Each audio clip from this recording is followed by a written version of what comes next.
everyone to one of Sisters in Islam's first events of the year 2013. So a very warm welcome to everyone. My name is Suri. I am a program manager with Sisters in Islam, and I will be your MC for the night. The event will be moderated by Datin Paduka Marina Mahathir, who I will be introducing. So, known to many of us, Datin Paduka Marina Mahathir is a writer, a women's rights activist, and an HIV/AIDS advocate, and is also a TV producer. She served as the president of the Malaysian AIDS Council from 1993 to 2005, and is currently, I'm proud to say, we're proud to have Datin Paduka Marina Mahathir as a member of the board of Sisters in Islam, which advocates for justice and equality for Muslim women. Datin Paduka Marina writes a fortnightly column on social issues in English, in an English daily, as well as online. And she's an avid blogger within her own blog, which I'm sure many of us have frequented. And on Twitter, she is well known as @NetraKL. So without further ado, I would like to invite you up to moderate.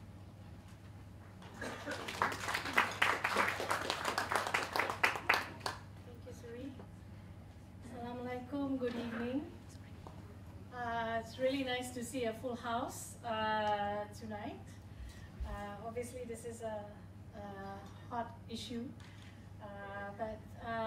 So I'd really like to thank everyone for making their way here in the evening. Jalan Tun Razak, not a spot that people go towards normally at this time of the evening. Usually you're trying to get away from it. But obviously we have quite a hot draw here today. Polygamy has always been a source of great discussion among the Malaysian public, especially I guess among Malay Muslims.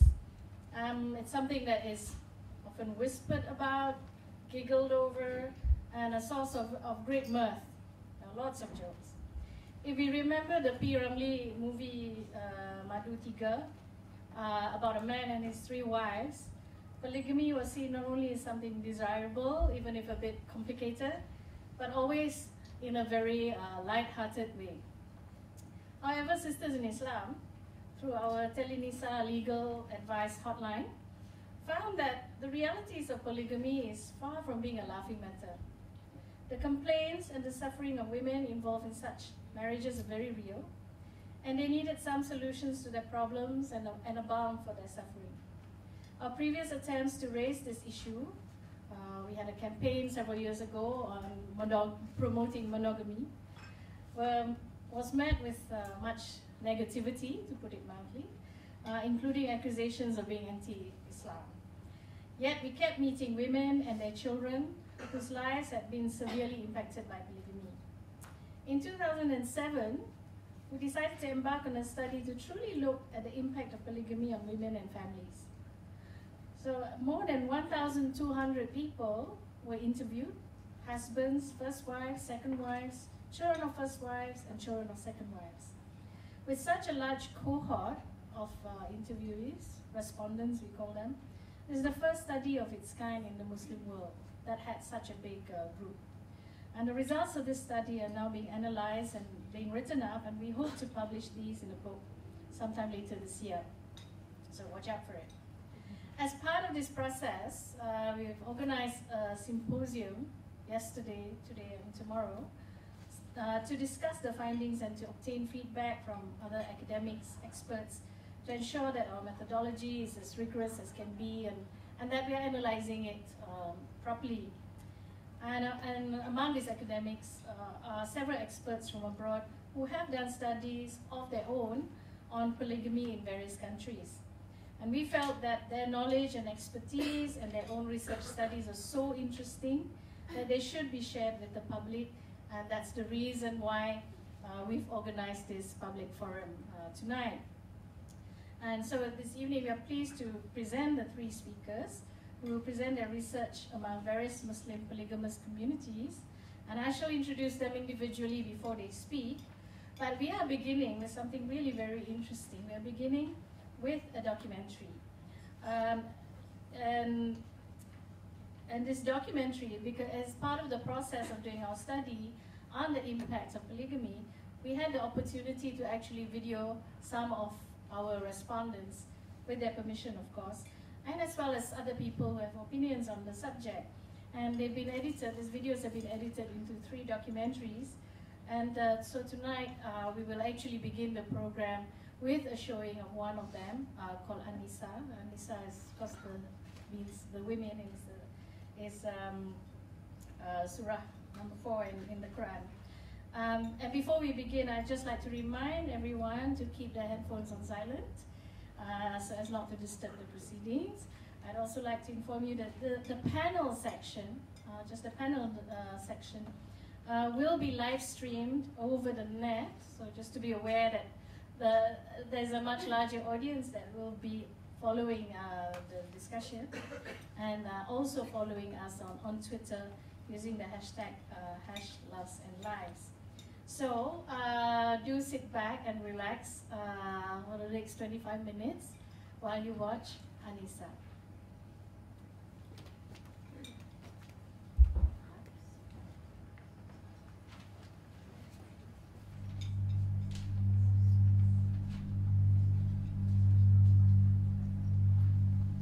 أعوذ بالله من الشيطان الرجيم بسم الله الرحمن الرحيم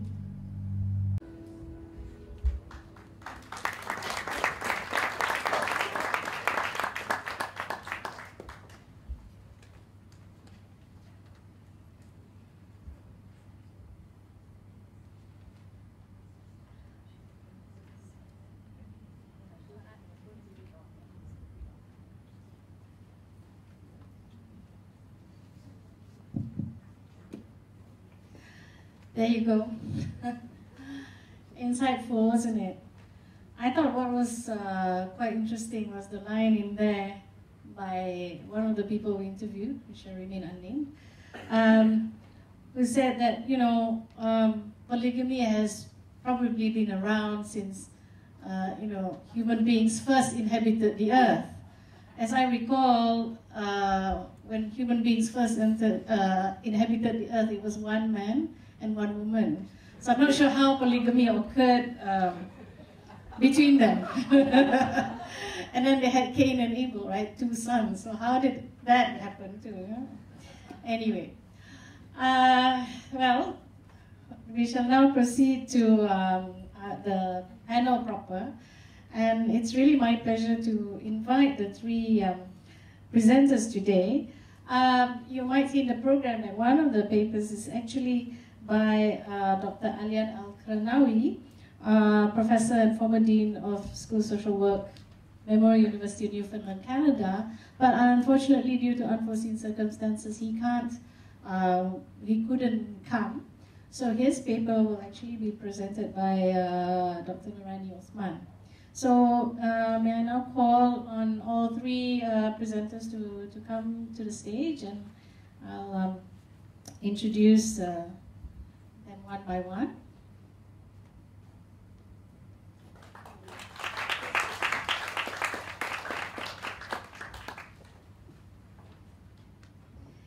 All right.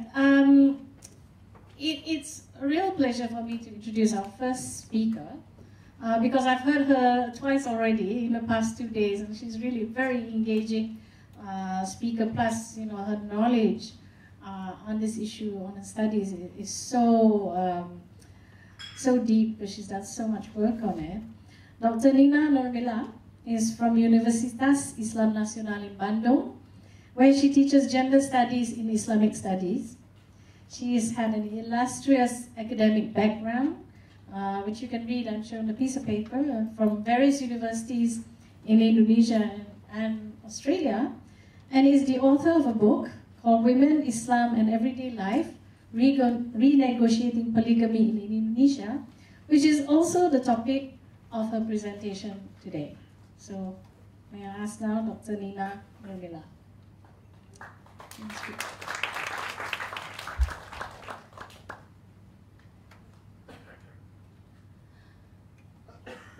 Okay, this session, by the way, is being live streamed, but the Q&A session later will not be, so it's just a panel, just for your information. Bismillahirrahmanirrahim. Assalamualaikum warahmatullahi wabarakatuh.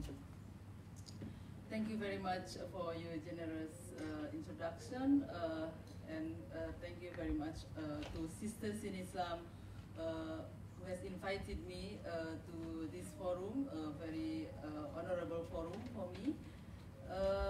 Today I would like to talk about women, Islam and everyday life, renegotiating polygamy in Indonesia. That's actually the title of my book. I carry the book here, just in case some of you do not read yet. So this book was firstly published in London at Routledge in 2009 in the in the hardback, but then it was published again in 2011 in the paperback like this. So it is cheaper because I know Routledge is always sell the book over $100. So this one I think is about $40. For those of you who would like to look at the brief information about the book, I put a flyer of the book outside the room. Okay, let me start.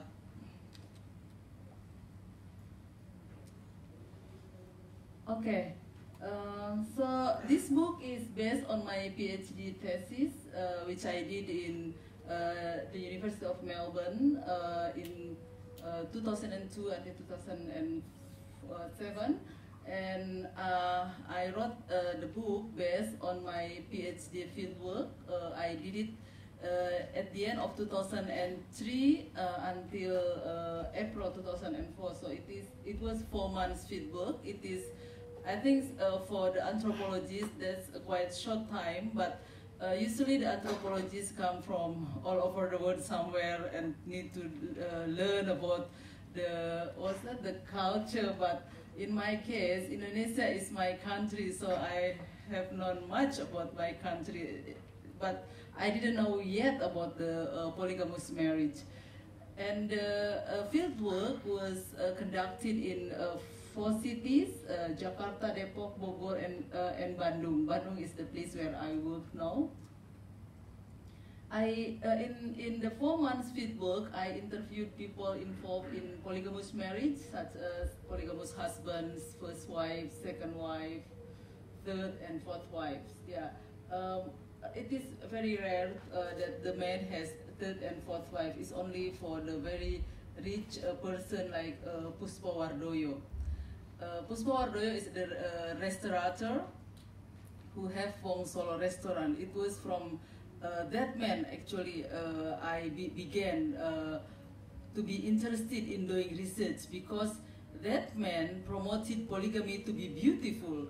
So as the person who was raised from monogamous family, I was curious, what is the beauty of polygamy? So I started my research proposal, and then yes, I started to do my PhD, wanting to know what is the impact of polygamy on the well-being, emotional well-being, economic well-being of the wives and the children.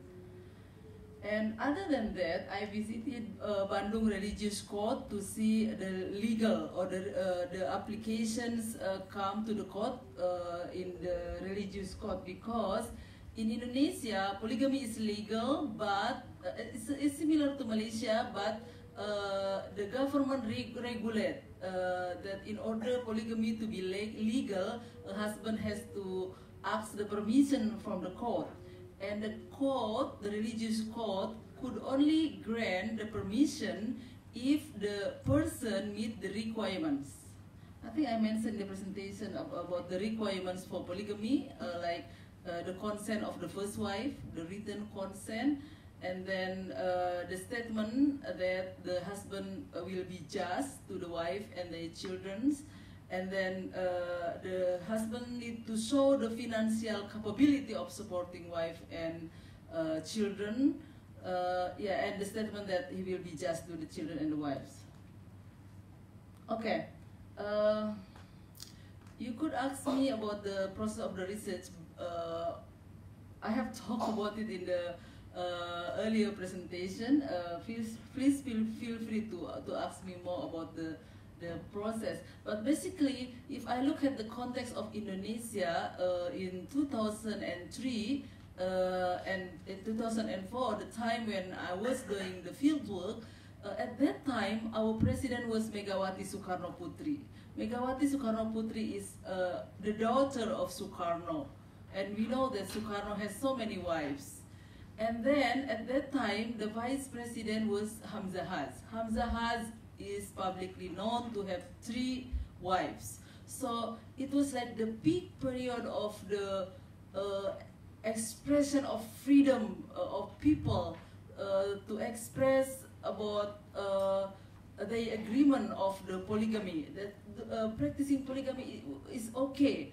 So it is like the challenge to the previous period when, especially during the Suharto era, when Suharto showed his disagreement to polygamy. Actually, I think he wanted to prohibit polygamy, but because of the large opposition from the religious groups, then Suharto come into compromising into the middle position in which the polygamy was not prohibited, but it's very strictly regulated.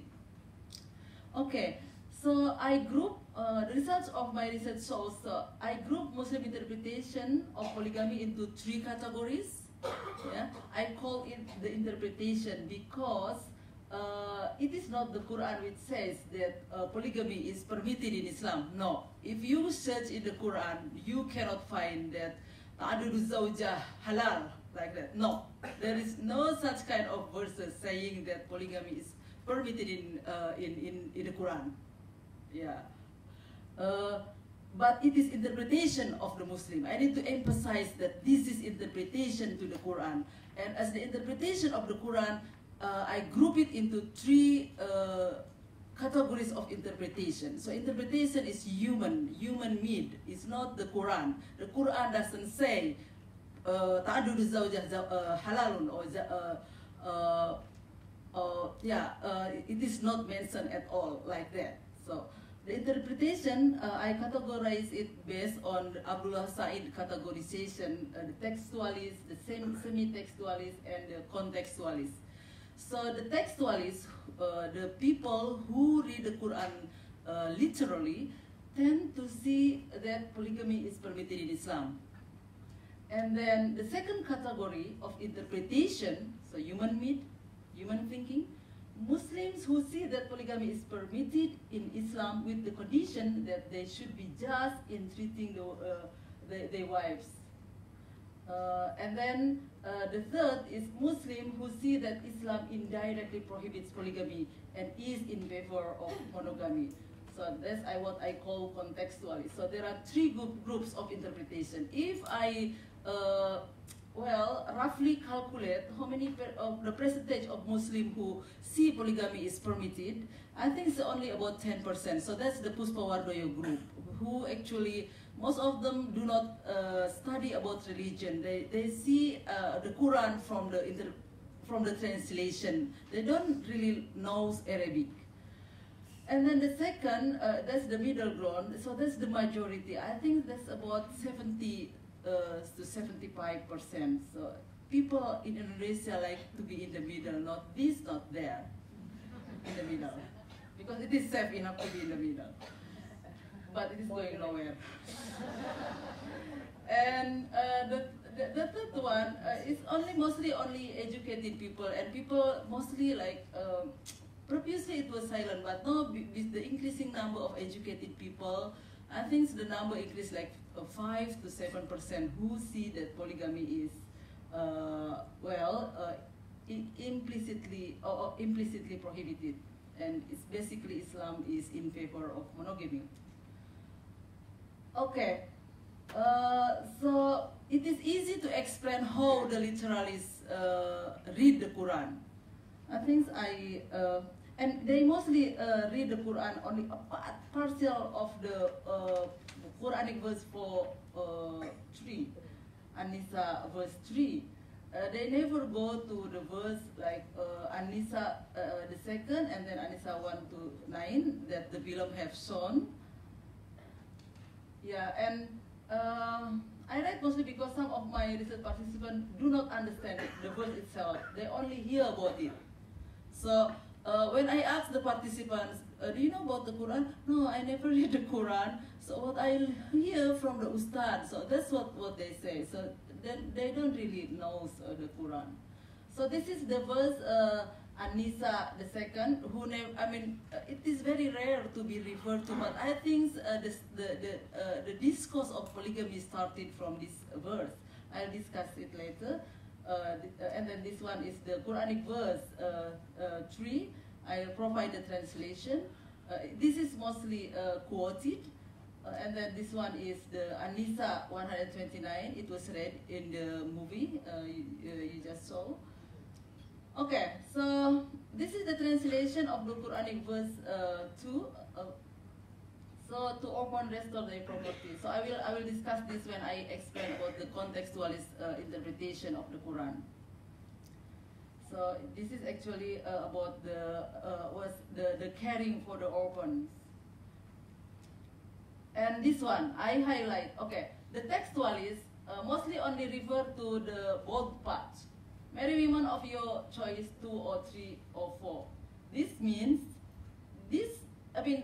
what they quote even is not in the beginning of the verse, and they don't finish until the end. Yeah, so they take it only selected only in certain parts. Yeah, marry women of your choice 2 or 3 or 4. Okay, so that's the basis of the people who believe that polygamy is prohibited in Islam. So very easy. Less than 1 minute, it's done. Okay. The second categories, the people who believe that the Quran of Islam prohibit polygamy with condition of justice, they finish until from the bold one until the last one. So marry women of your choice 2 or 3 or 4. But if you fear that you shall not be able to deal justly with them, then only 1. Yeah, at that time it was still common to have like the slave. Yeah, at that time, that's the custom, the everyday custom. At that time, they took it for granted.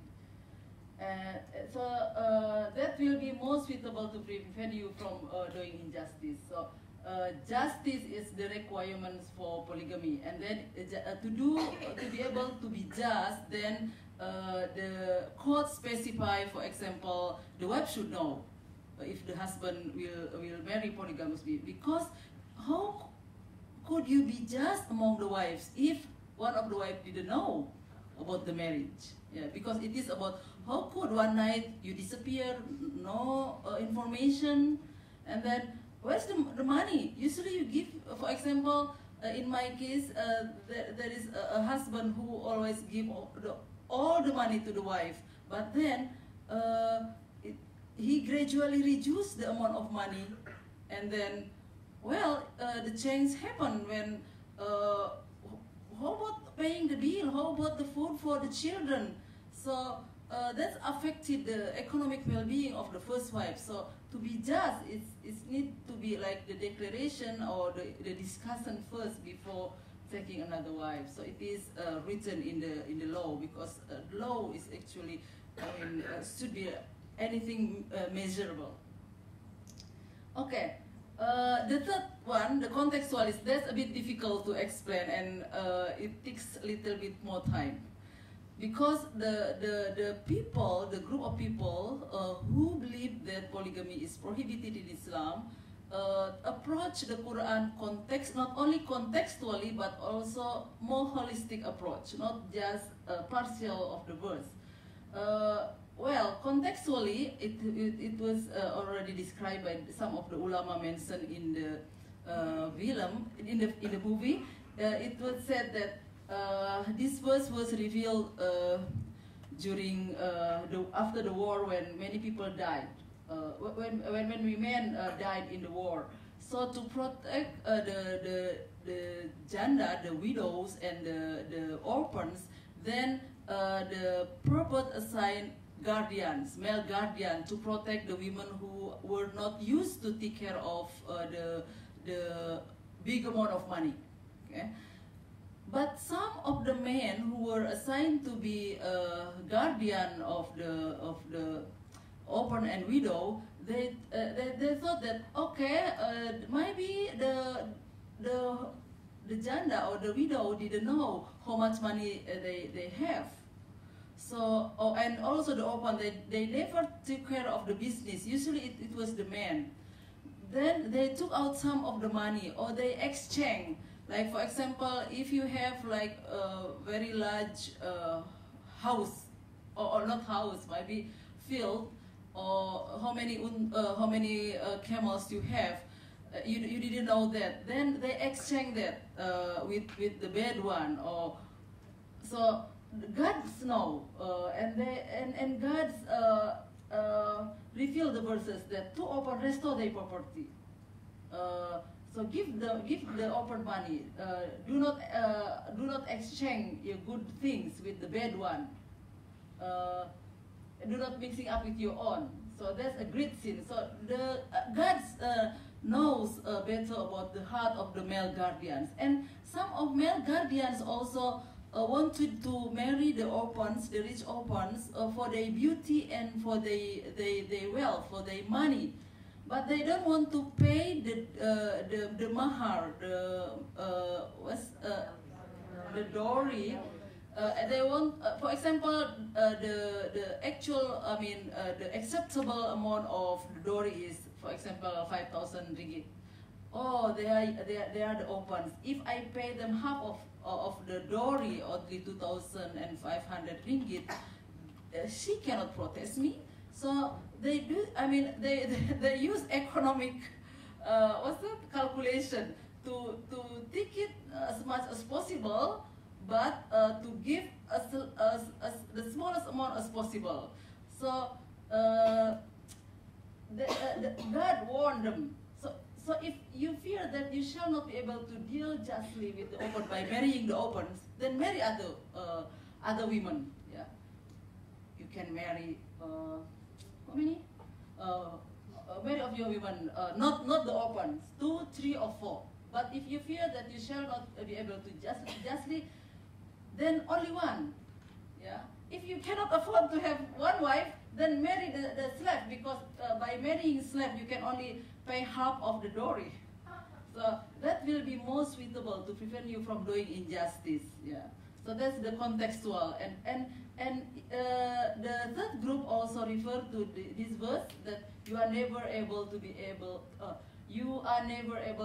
fair and just as between women, even if it is your ardent desire. So this is already mentioned. So here actually the verses is not about the permission for polygamy, but it is the importance of justice, as mentioned by young ulama in the movie. So this is about the importance of justice, because what is the logic that the Quran permit polygamy when polygamy is already habitual at that time, and you can marry as many women as possible, and there is no rules on that. So this is like a gradual approach of the Quran to make the Muslim people becoming monogamy gradually. Okay, so this is Indonesian law, which represents the semi-textualist, the middle ground. I have already explained the requirements for polygamy, which is similar with the Malaysian law. Yeah, so this is the requirement when the husband want to ask permission from religious court. I have mentioned that. But most polygamous marriages among my research participants are illegal, or secret, or unregistered. So from 32 cases, 18 cases are secret polygamous marriage, and 8 cases have marriage certificate without court procedure. That means they pay the They pay the staff to have like fake marriage certificate. Yeah. Okay. why the husband prefers secret polygamous marriage. So it's because it is not easy to obtain the permission, and some husband consider that the additional marriage is religiously valid, and some husbands are lazy to deal with court procedure. And based on my categorization of the interpretation of the Quranic verses, I categorize also the women in my, based on my fieldwork, I categorize the women whom I interviewed based on this categorization. For example, like the women who belong to the textualists who believe that polygamy is permitted tend to accommodate their husband polygamous marriage because they see it as God's law, and they are afraid of being labeled of being against Islam, not accepting Islam if they do not allow the husband to practice polygamy. Well, I'll explain the detail of the cases later, but roughly, and then this is actually the examples of the cases that I explained in the book. So this is the opinion of Arsa, who accommodated the polygamy. So instead of letting the husband commit adultery, I allow my husband to practice polygamy. And he supported it, even though he was so dumb. No, I'm afraid if I couldn't handle it, but I'm afraid if my husband committed adultery and then I will be sinful. So he just allowed the husband and support the husband. But they follow the court procedure on the request of the second wife, and the roster is the first night in the first wife, second night in the second wife, because it's only walking distance, so it's walking husband, not bicycle or the car. Okay, so Jajang claimed that he has high sexual drive, so he claims that every time he visited the wife, he always had sex with them. So, and jealousy, they have been jealous to each other in terms of the turn taking and the money, yeah, because the first wife lived in a better house and the second wife in a smaller house. Okay, so Arsa was afraid of being labeled or stigmatized for not accepting polygamy. And yeah, I think the second case is the semi-textualists. They accept it on the requirements that they should be just. So if it is not justice, they actually reject it. Okay. And the third one is the women who believe that Islam is actually the monogamous religion. Is well, the second case is really sad because it does involve like physical violence, and yeah, it was secret polygamous marriage. So she was raped. She felt that she was raped after the second marriage, because after the second marriage she felt like, oh, it is disgusting to have a sex with the husband. So she didn't really enjoy to have a sex. So when she rejected, the husband forced her to have a sex with her. And the third case is someone who directly, asks for divorce when she knows that the husband took another woman. Yeah, so she believes that polygamy is a solution only in emergency situation. Islam is monogamous religion. So when she knows that the husband took another wife, she said, yeah, this is what she feels about the polygamy. When I took a breath, I felt like I lost half of my breath. When I walk, I felt like I was unstable until one day I was nearly hit by a car. In Dago is the name of the place. I felt that I had been treated unjustly, but I was too proud to show my jealousy. Since I found out that my husband had married another woman, I didn't want to have sexual intercourse with him, and prefer to live in a separate house before I finally asked for divorce. I didn't want to have a roster. I even felt weird hearing that word. So here is roster is turn taking, but my supervisor said it is a roster, so I don't know which one is better. Yeah. So after finding out about her husband's second marriage, he visited a psychiatrist and asked the husband to talk and had an argument, and then Risa asked to sit together with the husband, Ramli, with the second wife. And when three of them meet, Risa saw her husband sit beside the second wife. And then Risa responded, if I were not your wife, I see both of you sitting side by side like that, I wouldn't feel hurt. But because I'm your wife, I feel a headache. And my headaches need a remedy. So the remedy is a divorce. Yeah. Okay, Ramli didn't want to divorce her, but if that makes Risa happy, then okay, he divorced her. Okay, that's it. Thank you very much. Assalamualaikum warahmatullahi wabarakatuh. Thank you, Dr. Nina. Well, actually some of it was familiar to us.